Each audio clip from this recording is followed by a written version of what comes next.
last summer, I took you on an expedition to a cellar hole I hadn't checked out yet. We're going to go back in there, and we're going to find out who owned the place using Lidar and the Beers maps.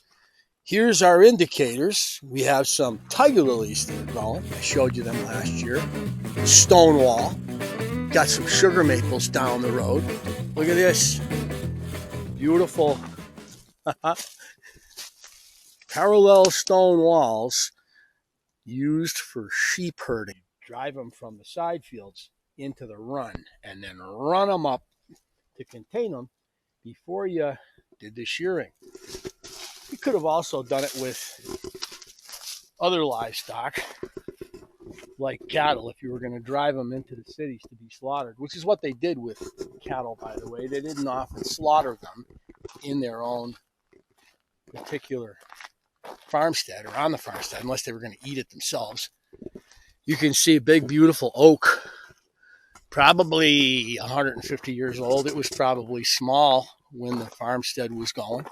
And some big sugar maples down there. I'm going to have to take a walk down there one of these days because those sugar maples are telling me that there's probably another cellar hole down there. But we're going to find out with the Lidar. So looking up here, you can see a lot of this invasive right here. I don't know what that's called. I can't remember. It's got the thorns on it. And we're right next to a power line.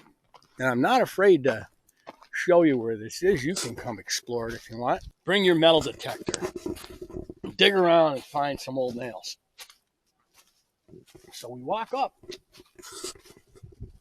And there's the cellar hole, beautifully preserved fieldstone. And there's some grout in here that shows us that 19th century construction used a little bit of grout. I almost took a spill out of the point. So this was originally grouted. You can see there's a little more there between the rocks.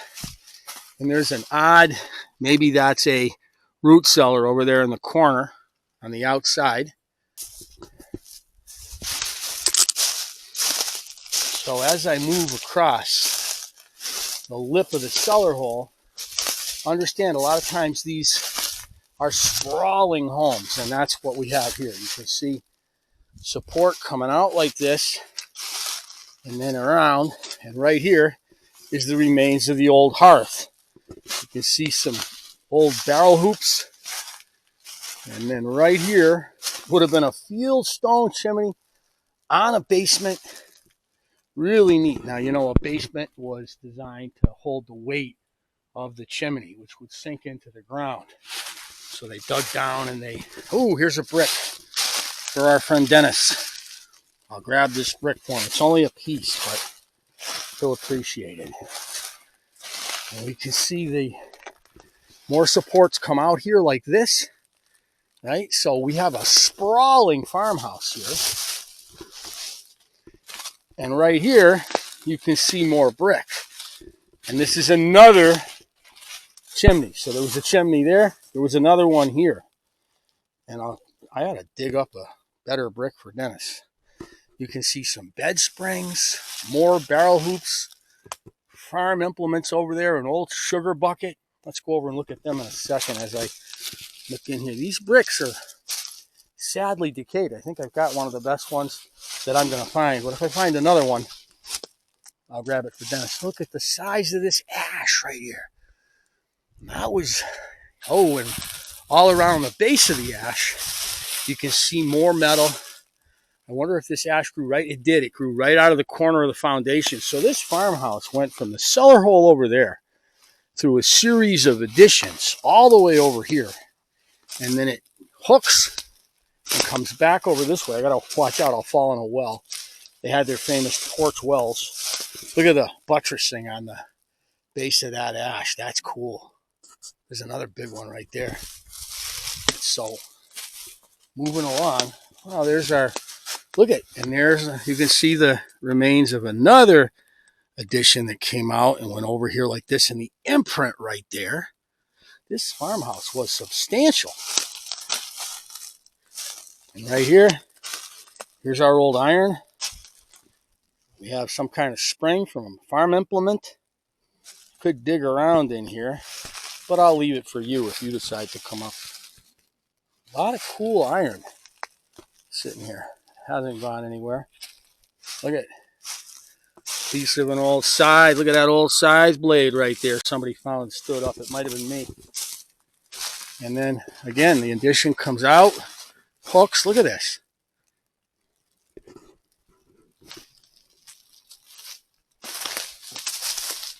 Big black cherry trees all over. There's some nice white pines in the distance. They're a fast-growing tree. This was probably all sheep pasturage once upon a time. And you can see the little bugs flying around my head right now, which is why you got to do your exploration of cellar holes either when it's really cold early in the year or wait for the summer and then deal with the horseflies and mosquitoes, because there's nothing that you can do about mayflies. They are obnoxious. So look at this. We have another room here, another foundation here. A lot of hoops. Now, was this a barn? I don't know. And as I work my way up here, turkeys have been scratching around. I'm looking for the well. Usually there'll be a well. Sometimes you'll find one capped. Quite often they'll be wide open. But you can see there's grass growing. And grass is not something that really survives in a canopied forest. So this shows you that recently this is a field. Look at, you can see the foundation here pretty nicely. And that's why I brought you back to this site now. Because when the leaves were on the trees, it was really hard to pick it out. So you can see that this cellar hole system, or this farmhouse system, went from where we are through a series of additions all the way to that set of hemlock in the distance there. Quite substantial. There's another spring from a farm implement. More iron. And then over here, I can see here's another foundation. Was this the barn? Am I looking at the foundation of the barn? Here's a bunch of hunks of, oh, look at that. We have the stove right there. And then we have some sort of rake for a farm implement, or for a tractor, or one of those 19th century wonders, right? Like the rakes that were built in Sandusfield. I don't know exactly what that was. I bet you several of you look at that and you go, "You idiot, that's this." I don't know. I'm not a 19th century farm tool specialist. You can see right here is the TVA, Tennessee Valley Pipeline, just heading across the state towards Springfield from here. And looking around, what else do we have? This is very flat right here. So you can't come out in the woods in another couple of weeks without a complete bug suit on. You'll get gnawed to bits by black flies. I'm probably getting bit by a few right now. You will have to, if you come out now or later, check yourself for ticks. Oh, here's one of our cherries. And let's see if there's any gummosis on this cherry. Sometimes you'll find gummosis. Nothing that I can spot. But this is a good area to look for black cherry gum because there's a lot of black cherry trees here. But again, I've gotten distracted. We're going to take a look at this cellar hole complex with all the sources at our disposal and find out exactly what it was. And we'll also take a peek over the hill and see if there's any more cellar holes that I'm going to have to come and explore wearing a complete bug suit based on the amount of black flies that are buzzing me up right now. Ooh, it's like an old rutting circle where a deer crossed the road coming down those stone walls, and he made a rutting circle right here, dropped a, oh yeah, interesting. We're on the edge of a state forest, so you could even explore with a bow or gun in your hand if you chose to. Bit of acorns. The deer had a great year. So with that said, let's go check out the sources and find out exactly what that cellar hole was, who owned it, and maybe we can even find some pictures. So let me walk you through what I did, starting with the Lidar. I clicked on the Massachusetts live map, which is going to bring me to a topographic-like image of Massachusetts with elevations, basically green being lowlands and then lighter colors being highlands. And I zoom right down to the southern end of Otis Reservoir, which is an area I know pretty well from fishing and hunting, and I see two roads come together. There's a landmark, and I'm going to move along the road heading south the direction that I traveled. That power line that you can see marked by an indentation in the land, and we're looking at Lidar, and there it is right in front of us, that cellar hole that we were stumbling around in. And you can see the stone wall skirting the property. How about just to the south, those two walls that I pointed out that looked like maybe a sheep run or sheep drive, where the little beauties would be taken out of pasturage and brought up to be sheared. And I'm looking, and is that another cellar hole down there? I don't know. Hard to say. I think I'm going to have to go stumbling around down there. You can see there's plenty of other stone walls that are highlighted here that you can make out.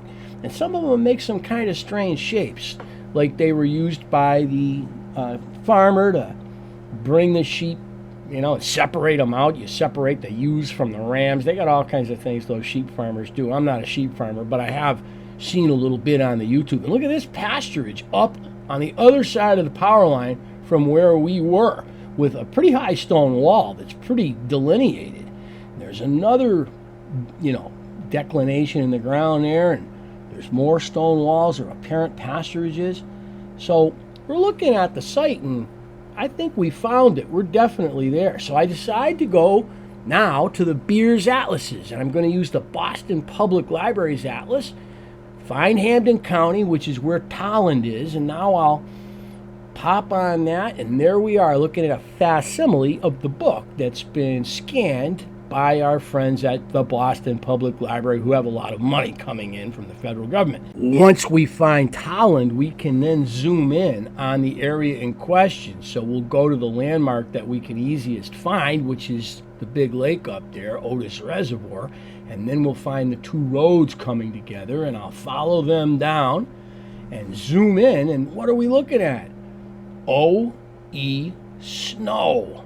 Interesting. And he's got a big L-shaped house, neighbor across the street from him. Looks like he owns plenty of land around there. He's down the street from a school. None of this is there now. It's nothing but woods. This is leaving me with more questions. Who is this guy? This guy had money. I was able to find him in a list of the 20,000 wealthiest Yankees in New England. He had been hit with a tax by the state of Massachusetts. It was the bare minimum tax at the time for wealth, but he got assessed $100 in taxes because he could afford to pay it, meaning this wasn't just a regular farmer. There were only two other people in Tolland that had that kind of money. So, interesting. That means that farmhouse must have been pretty big, as the foundation suggests. So then I looked for his house, couldn't find it, but I did find some other pictures of Tolland residents' homes at the time, and you can see here's a classic Yankee farmhouse. I'm sure not as big as O.E. Snow's, and you can see another one here, a sprawling New England farmhouse, two chimneys like the Snow home had, but again, additions added on. And I was also able to find, courtesy of the Great Barrington Historical Society, a image of a Tolland school. Now, there were several of these one-room schoolhouses built by the community, and one right down the street from Snow. So it was cool finding out about O.E. Clark and how he was, in fact, one of the richest people in the town of Tolland. But I kind of have more questions than answers now, and I'm going to have to get out the walking shoes, go down to the Great Barrington Historical Society that seems to have a lot of information on Tolland, and probably even the Tolland Public Library, where they have to have a few books on the community. I know the Snows were a big Berkshire family. I've seen their graves all over the Berkshires and into the Hidden Hills. So it's been fun, but it's probably going to be another video. because I'm going to find out more and I'm going to want to share it. I hope you've enjoyed, and maybe some of the techniques and tactics I've used will help you in your investigation of your own little historical mysteries. Thanks for watching Fishing Historic Places.